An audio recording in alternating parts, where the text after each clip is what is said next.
ఇవన్నీ దాటుకొని మళ్ళీ పోర్టుకు వచ్చింతే పోర్టులో కస్టమ్స్ అధికారులు, పోర్టులో సిఐఎస్ఎఫ్ పోలీసులు, ఇవన్నీ కూడా వీళ్ళు పొత్తులో ఉన్న కేంద్ర ప్రభుత్వం మనుషులు. మరి ఇవన్నీ దాటుకొని ఏదైనా మెటీరియల్ బోటులోకి పోగలుగుతుందా? ఆశ్చర్యం ఏమిటంటే ఈయన పోయిన బోటు పక్క బోటే ఫైనాన్స్ మినిస్టర్, ప్రస్తుత ఫైనాన్స్ మినిస్టర్ పయ్యావుల కేశవ్ వాళ్ళ సొంత వియ్యంకుడిది, శ్రీనివాసరావు గారని సొంత వియ్యంకుడిది, పట్టాభి రైస్ ఎక్స్పోర్ట్స్. ఆయన ఎక్స్పోర్ట్ చేస్తాడు పక్కన, అదే పోర్ట్లోనే పక్కన. అడిగిపోడు దీంట్లోకి వచ్చి మాట్లాడతాడు.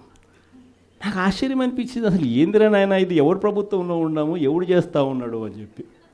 వైఎస్ఆర్సీపీలో మన కార్యకర్తలు మనోళ్ళందరూ వ్యవస్థీకృత నేరాలంట. అసలు వ్యవస్థీకృత నేరాలు చేస్తూ ఉండేది ఎవరు?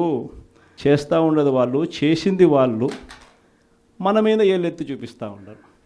నిజంగా ఇవన్నీ చూసినప్పుడే అసలు ఎందుకు జరుగుతూ ఉన్నాయి ఇవన్నీ అని చెప్పి చూస్తే, రైస్ ఎక్స్పోర్ట్స్లో ఆంధ్ర రాష్ట్రం ధాన్యం ఎక్స్పోర్ట్, బియ్యం ఎక్స్పోర్ట్స్లో ఆంధ్ర రాష్ట్రం నెంబర్ 1గా ఇప్పుడు నుంచి కాదు, దశాబ్దాలుగా మనమే నెంబర్ 1.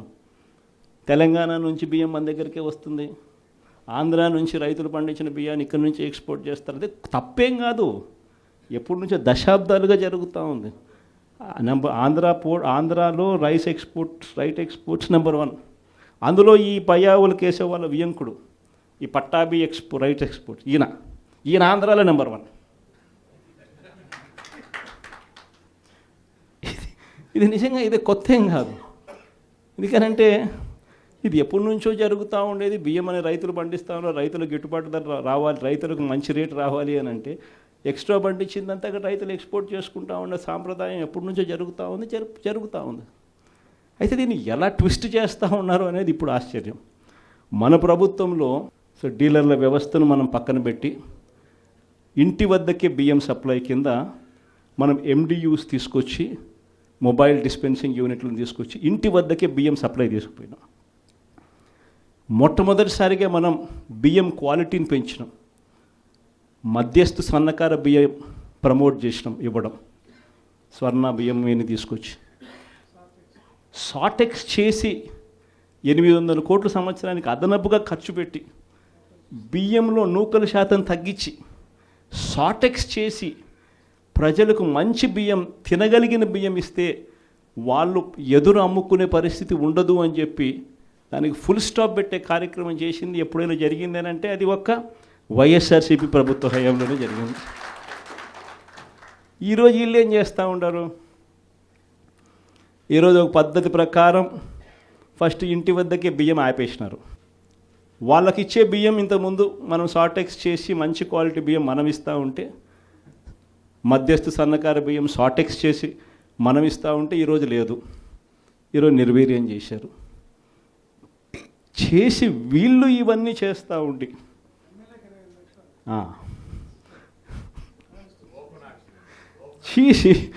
వీళ్ళు ఇవన్నీ చేస్తూ ఉండి వీళ్ళ తప్పిదాల వల్ల ప్రజలకు నాసిరకం బియ్యం సప్లై కావడం వల్ల, ప్రజలకు సరిగ్గా బియ్యం సప్లై చేయకపోవడం వల్ల ఇది రివర్స్. ప్రజల దగ్గర నుంచి ఈ డీలర్లు కొనుక్కోవడం, ఈ డీలర్ల దగ్గర నుంచి ఎమ్మెల్యేలు తీసుకోవడం, ఎమ్మెల్యేల దగ్గర నుంచి ఎక్స్పోర్ట్స్, ఇది జరుగుతూ ఉండదు. ఇప్పుడు తప్పు వీళ్ళు చేస్తూ ఉండి ఇంకొకరి మీద ఏళ్ళెత్తి చూపిస్తారు. మన హయాంలో దళారీ వ్యవస్థను పూర్తిగా తీసేసి ప్రతి రైతుకు కనీస మద్దతు ధర ఖచ్చితంగా వచ్చేట్టుగా ఆర్బీకేలే వాళ్లకు పేమెంట్ స్లిప్స్ ఇచ్చేట్టుగా మన ప్రభుత్వంలో జరిగితే, రైతుకు ఏ మిల్లుకు తాను పోవాలి అనేది పూర్తిగా పక్కన పెట్టేసి పలాని మిల్లుకే మీరు పోవాలి అనేది తీసేసి రైతుకు మిల్లర్కు సంబంధం లేకుండా చేసిన పాలన మంది. ఆర్బీకే దగ్గరనే మీకు ఎంత రేటు వస్తుంది అని చెప్పి అక్కడే స్లిప్స్ ఇచ్చే కార్యక్రమం జరిగింది, మన హయాంలో జరిగింది. ఈరోజు ఏం జరుగుతూ ఉంది? రైతులు పంట చేతికి వచ్చేసరికి ఈ క్రాప్ లేదు, ఆర్బీకే వ్యవస్థ నీరు గారిపోయింది, ఆర్బీకే దగ్గర కొనుగోలు చేసేవాడు లేడు. సో రైతులు గత్యంతరం లేక మిల్లర్ల దగ్గరికి పోవడం, మిల్లలు 300 రూపాయలు 400 రూపాయలు తక్కువ రేటు కొనుగోలు చేయడం, ఇది ఇప్పుడు జరుగుతూ ఉంది.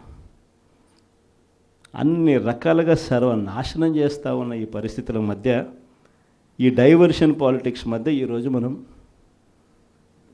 పార్టీ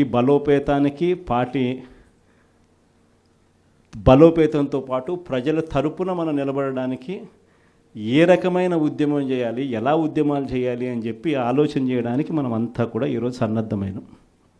ఎందుకంటే ప్రజల తరపున మళ్ళీ పోరాటం చేయాల్సిన సమయం వచ్చింది. ప్రజల తరపున ప్రజలకు దగ్గర కావాల్సిన సమయం వచ్చింది. ప్రజలు ఇబ్బందుల్లో ఉన్నప్పుడు మనం ఉన్నాము అన్న భరోసా ప్రజలకు మనం ఇవ్వాలి. ప్రతి అడుగులోనూ వ్యతిరేకతే. ఒకవైపున చేయాల్సిన ఏ మంచి పని జరగలేదు. సూపర్ 6లు లేవు, సూపర్ 7లు లేవు. మరోవైపున వ్యవస్థలన్నీ పూర్తిగా నీరు గారిపోయాయి. విద్యారంగం కానీ, వైద్య రంగం కానీ, వ్యవసాయ రంగం కానీ, డోర్ డెలివరీ కానీ, గవర్నెన్స్ కానీ. మరోవైపున చూస్తే బాధుడే బాధుడు. కరెంటు బిల్లులు ఈరోజు ముట్టుకుంటే ఈ నెల స్టార్ట్ అయింది. ఇంకా మొదటి డోసే 6,000 కోట్ల రూపాయలకు సంబంధించిన మొదటి డోసు ఈరోజు ఇచ్చినాడు ఈ నెల బిల్లులో. నవంబర్ నెల బిల్లు, డిసెంబర్ నెల బిల్లు, ఏ ఇంటికి వెళ్ళి కరెంటు బిల్లు ఎంత అని చెప్పి తేడా అడిగితే ప్రతి ఇంట్లో కూడా తేడా కనిపిస్తుంది. కనీసం 300 రూపాయలు పైన రేట్లు పెరిగినాయి. అది ఈ నెలే. రేపు నెల మరో 9,000 కోట్లు వేస్తున్నాడు. ఆ 9,000 కోట్ల భారం కూడా రేపు నెల బిల్లులో ఇంకా కనిపిస్తుంది. అంటే కరెంటు బిల్లులు ఇంకా షాక్ కొట్టే పరిస్థితిలోకి కరెంటు బిల్లులు వచ్చేస్తున్నాయి. ఒకవైపున బాధుడే బాధుడు. రోడ్ల మీద ట్యాక్స్ అట.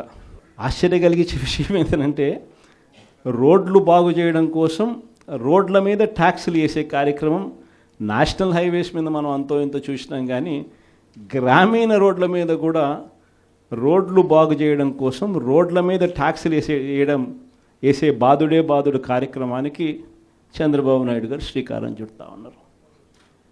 ఆశ్చర్యం నిజంగా ఏమిటంటే, ఆయన హయాంలో మన హయాంలో రెండు తేడా చూస్తే, రోడ్ల మీద మనం ఖర్చు పెట్టింది 43,000 కోట్ల చిల్లర అయితే ఆయన హయాంలో ఖర్చు పెట్టింది 27,000 కోట్ల చిల్లర మాత్రమే.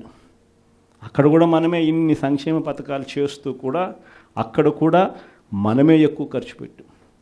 ఈరోజు చంద్రబాబు నాయుడు గారి హయాంలో సంపద సృష్టి అని అంటే దాని అర్థం బాధుడే బాధుడు. ఇది చంద్రబాబు నాయుడు హయాంలో డెఫినిషన్ సంపద సృష్టికి సంబంధించి.